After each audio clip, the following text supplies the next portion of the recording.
할렐루야. 하나님의 은혜가 우리 가운데 함께하기를 예수의 이름으로 축원합니다. 우리 함께 인사하겠습니다. 환영합니다. 사랑합니다. 축복합니다. 2015년, 지금으로부터 10년 전에 응답하라 1988이라는 드라마가 방영이 되었습니다. 1988년 고등학교 2학년이었었던 학생들의 삶의 모습을 통하여, 그리고 그들이 속해 있는 가정의 모습을 통하여 그들이 성장하고 발전하는 내용을 담고 있는데요. 그때가 저의 시기였기 때문에 참 많은 것을 공감하고 정말 재밌게 봤어요. 그런데 저랑 30년이나 차이가 나는 제 첫째 아이도 너무 좋아하는 거예요. 그 아이는 그 시대를 살아본 적도 없고 그 시대를 경험해 본 적도 없는데 그 드라마에 많이 공감하고 아버지 세대의 시절을 이해하고, 그리고 자기의 어떤 모습을 다시 한번 돌아보고 미래를 꿈꾸는 그런 모습을 보게 되었어요. 이 시대가 다른데, 환경이 다른데 어떻게 공감할 수 있을까? 그 드라마는 정말 지혜롭게 모든 세대들이, 그 시대를 살아가지 않았던 사람들도 그 드라마에 공감할 수 있도록 여러 가지 장치들을 두었어요. 명곡은 시대가 지나도요, 들을 때마다 많은 사람들에게 울림을 줍니다. 한 시대의 획을 그을 수 있는 굉장히 유명한 음악들이 거기에서 많이 등장해요. 그리고 동서고금을 막론하고 떠날 수 없는 가족이라는 그 내용을 그 드라마에서 집중적으로 보여주고 있어요. 시대가 달라도 좋은 곡이 있고 함께 공감할 수 있는, 그리고 모두 다 이해할 수 있는 가족에 관련된 이야기, 우정에 대한 이야기를 그려내니까 많은 사람들이, 그래서 최고의 시청률을 그때 당시에 그 방송국 개국 이래 가장 많은 시청률을 기록을 했습니다. 우리가 공감하지 못하면 아무리 좋은 이야기라 할지라도 이게 무슨 말인가 졸리기도 하고 지루하기도 합니다. 소위 일타강사라는 사람들이 있습니다.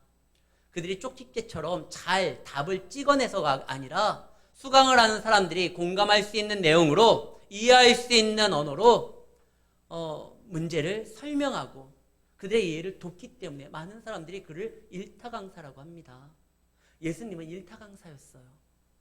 예수님의 말씀을 전할 때 그냥 저들이 도저히 이해하지 못하는, 그리고 경험하지 못했던 거에 대해만 쭉 나열하는 것이 아니라 그들이 경험하고 이해할 수 있는, 쉽게 받아들일 수 있는 언어로, 내용으로 하나님의 나라를 증거했습니다.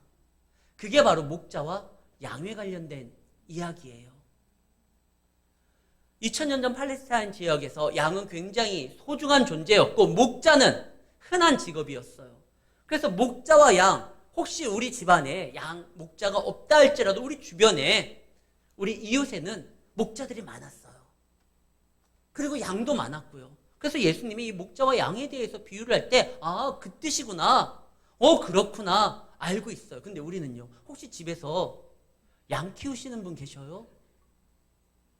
뭐 성적에 양이 나오는 경우는 있어도 대부분 양은 안 키울 거예요. 나는 지금 목자다. 주변의 직업에, 요즘에 직업란에 목자라고 쓰는 사람들 거진 없을 거예요. 그런데 2025년 오늘날 살아가고 있는 우리에게 팔레스타인 지역도 아니고 대한민국에서 이 본문을 이해하는 게 어렵다? 그렇진 않아요. 왜냐? 그것을 이해할 수 있도록 이제부터 설명하려고 해요. 비록 우리는 양을 키워본 적도 없지만, 목자라는 직업을 가져본 적도 없지만, 이 목자와 양은요, 이런 내용을 담고 있어요.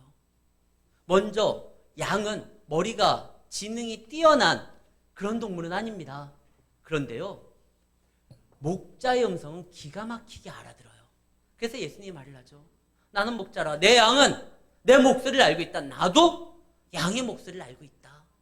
하나님이 나를 아시듯 내가 하나님을 알듯 이런 친밀한 교제가 있다. 성도는요, 정말 하나님의 자녀는 그 하나님의 음성에 반응을 합니다. 만약에 그 음성을 알아듣지 못하고 제대로 반응하지 못하면 그는 하나님의 양이 아니에요. 그리고 또 하나, 목자는요, 이 양들을 이끌고 때로는 먼 곳으로 이동하게 됩니다. 우리나라처럼 비가 풍부한 나라가 아니에요. 늦은 비와 이른 비를 통하여 한 해 농사를 짓고 1년을 버텨야 됩니다.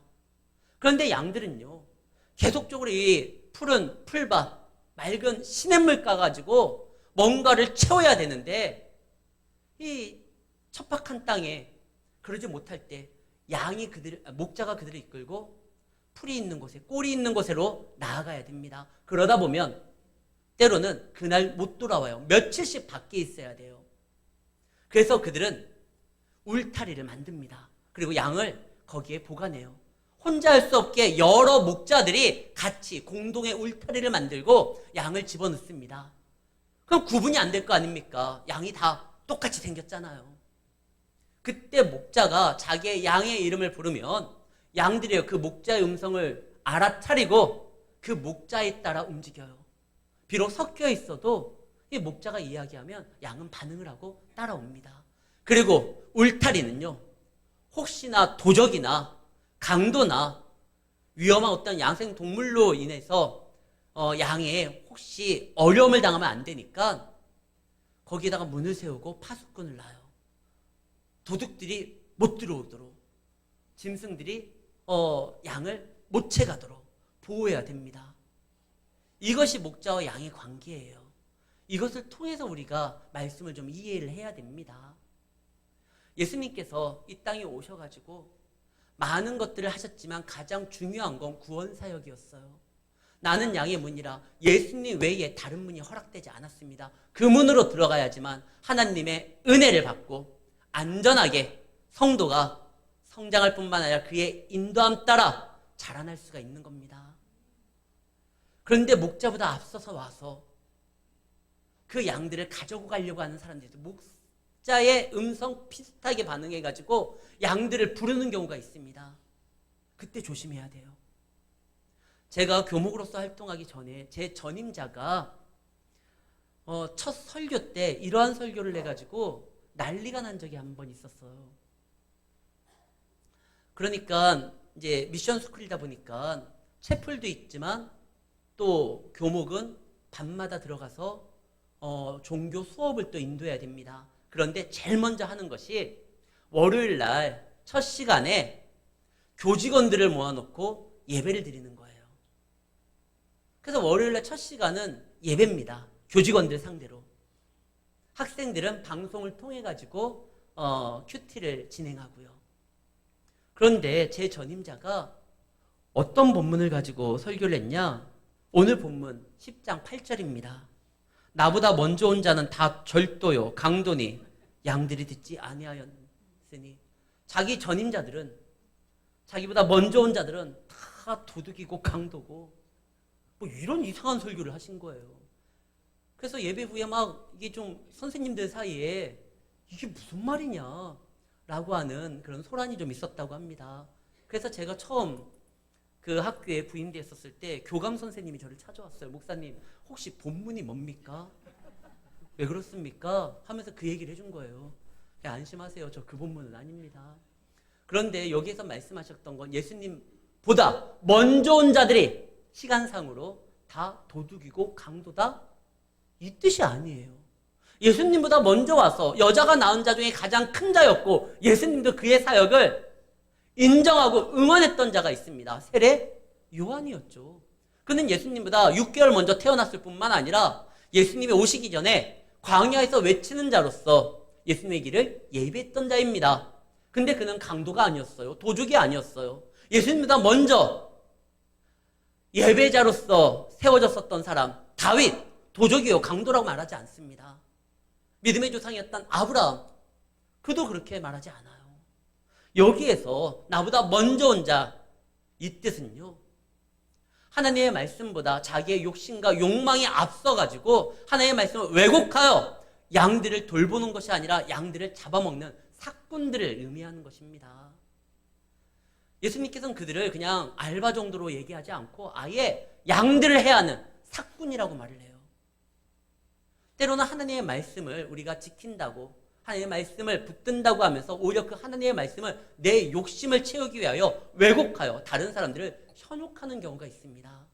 우리는 그런 사람들을 많이 보게 돼요. 이단의 교주나 사이비 종교의 어떠한 앞서서 이야기하는 자들, 그들이요 말씀을 가지고 이야기하는 경우가 많아요. 근데 그 말씀이 자기의 어떠한 만족을, 유익을 취하기 위하여 그들의 것을 뺏기 위해서 하나님이 기록해 준 말씀이 아니라 오히려 하나님의 신령한 꼴을 먹여주기 위해서 기록하신 말씀인데 그걸 자꾸 왜곡을 해요. 그게 문제예요. 진짜 목자는요, 양을 이용해가지고 무엇인가 채우려고 하는 자가 아니라 양의 꼴을 주기 위하여 수고와 애씀을 마다하지 아니하고 때로는 위협 가운데 그 양을 지키기 위해서 자기의 생명을 던지는 자입니다. 교회의 질서를 위해서 때로는요, 예수님께서 하셨던 게 뭐죠? 성전을 청소하기 위해서 기도하는 집이라는 것을 알려주기 위해서 그 강도와 도둑들을 몰아내기도 했어요. 그냥 좋은 게 좋으니까, 성전에서는 좋은 말만 해야 되니까 그러나요, 질서를 지키기 위해서는 이 목자는 거기에 대한 책임이 있거든요. 이대로 가면 큰일 나겠다 싶을 때는 그때는 목자가 단호하게 어떠한 위협이 있다 할지라도 그것 때문에 그가 곤란을 겪는다 할지라도 이것은 해야 되는 거예요. 진짜 목자와 사꾼의 목자의 차이점은 벗겨보면 알아요. 옷을 벗겨보면 진짜 목자는 온몸에 상처가 있어요. 양을 구하기 위하여 그 골짜기를 지날 때도 있고, 양을 지키기 위하여 사자의 발톱에서도 그 양을 보호하기 위하여 싸우고 그를 감싸줘야 될 때가 있고, 그래서 진짜 목자는요, 몸에 상처가 많아요. 사꾼은 몸이 깨끗해요. 위험이 있으면 피하니까요. 어려움이 있으면 도망가니까요. 힘듦이 있으면 팔아버리니까요.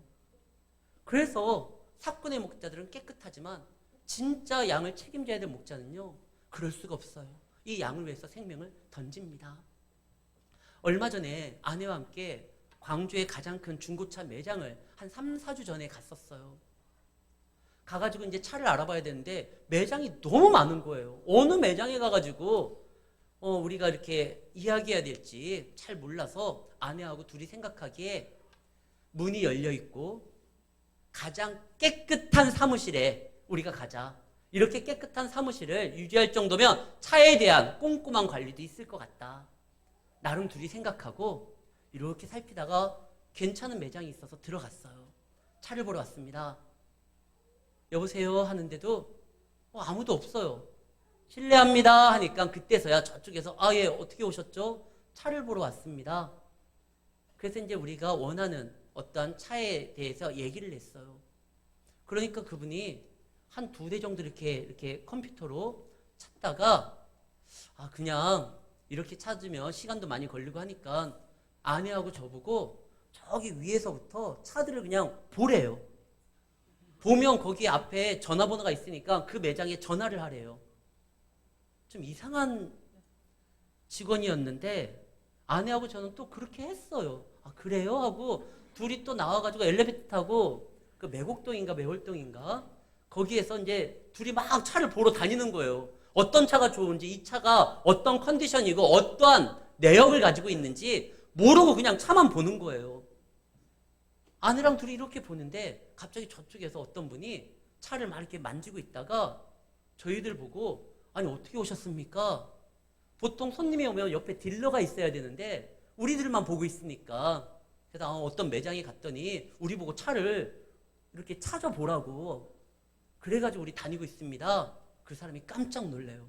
세상에 어떤 딜러가 어떤 직원이 손님에게 차 상태를 손님이 뭘 알아요. 중고차인데 그 차의 히스토리를 알아야 되잖아요. 사고가 난 건지 아니면은 뭐 어떤 과정에서 이렇게 중고 매장으로 나왔는지 우리는 모르는데 본인들이 아는데 손님 보고 그냥 알아서 보라고 하니까 그분이 깜짝 놀라서 자기가 이제 알아봐 주겠다고 다 설명해 주고 차마다 그리고 사무실 데려가서 거기에서 또 이렇게 알아봐 주고 근데 우리가 원하는 바가 잘 나오지 않으니까 전화번호 적어달라고 내가 그 차가 나오거나 전국을 수배해가지고 손님에게 맞는 차가 있으면 연락해 주겠다고. 집사람하고 둘이 그 생각을 한 거예요. 첫 번째 그분과 이 두 번째 만난 분과의 차이점이 뭡니까? 주인의식이 있는 거예요.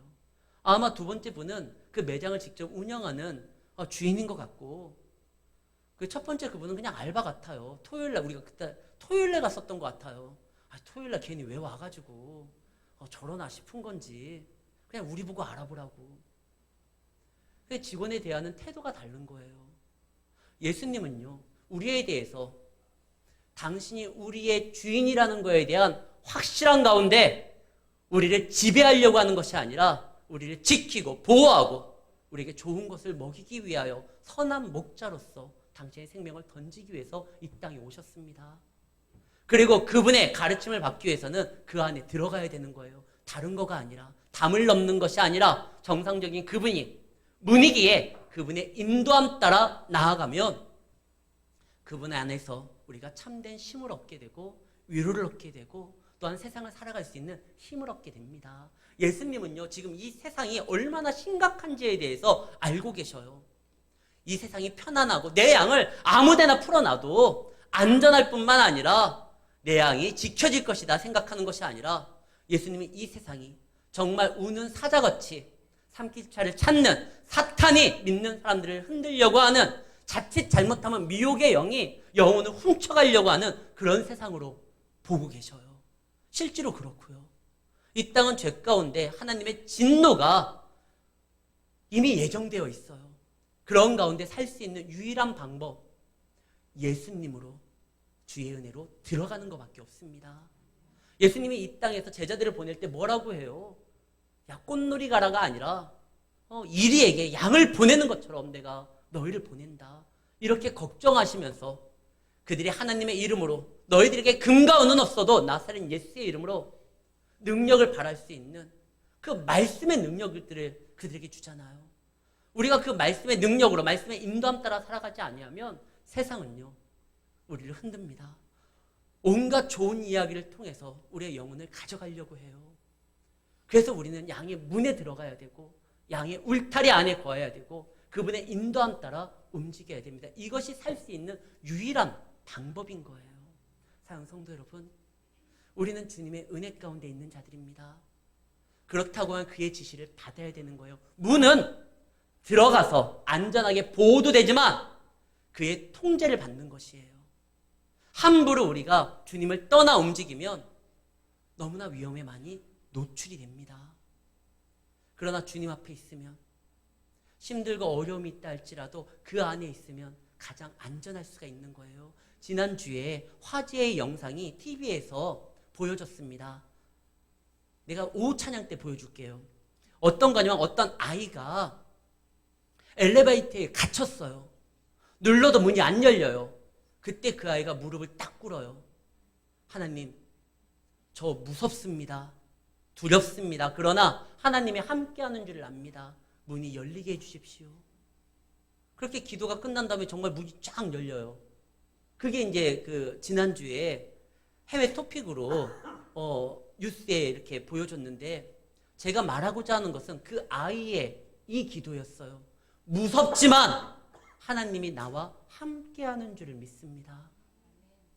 우리는 세상에 살아갈 때 무섭지만 두렵지만 그가 나와 함께 하시고 나를 인도하시고 나를 지키시기 때문에 하나님, 내가 하나님을 따라갑니다.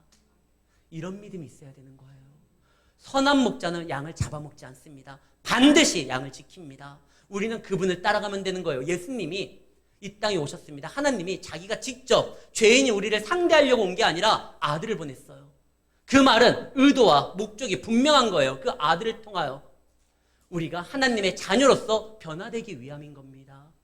그만큼 또한 이 땅이 아들이 오지 않으면 해결되지 않는 위험한 상태라는 것이고 또 하나 그 아들을 통해서는 얼마든지 그 위험한 가운데서도 보호를 받을 수 있다는 것입니다.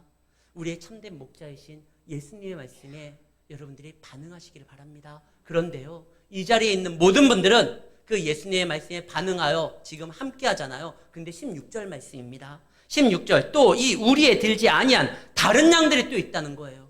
지금 이 순간 예배 자리에 나와 있지 아니하는 교회 밖에 다른 이들이 있습니다. 내가 그에게도 말을 해서 그들을 인도하겠다.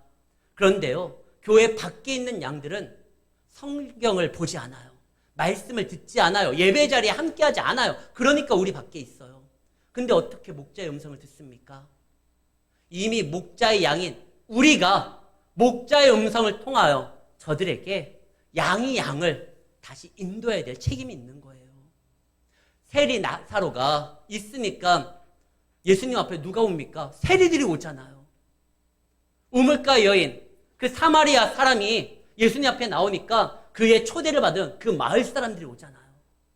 여러분이 이제 양을 전도해야 되는 겁니다. 하나님은 실수하지 않아요. 그 실수하지 않는 하나님이 하필이면 21세기에 여러분들 가정에게 허락했다는 건 착각해서 아니면은 뭔가 오류가 나서 그게 아니에요. 여러분들을 통하여 여러분들의 가정에 복음이 전해지기를 원하는 겁니다. 이제는 우리가 그 사명을 감당해야 돼요.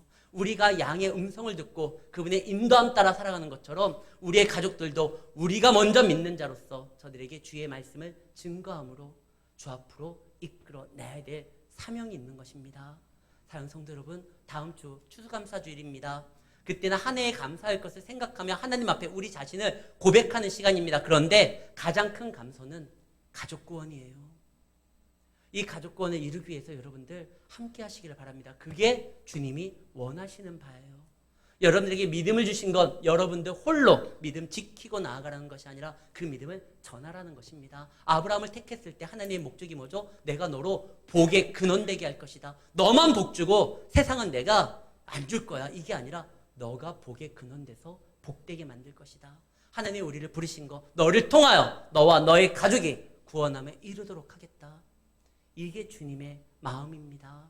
사랑하는 성도 여러분, 주님의 마음에 새기고 오늘 또 성찬식을 하잖아요. 주님의 살과 피를 내 가운데 세우면서 하나님 안에서 가족을 위하여 또한 주님의 입술이 되어 복음을 증거하고 나타내는 그러한 삶으로 여러분들의 가정에 하나님의 은혜가 넘치기를 예수의 이름으로 축원합니다.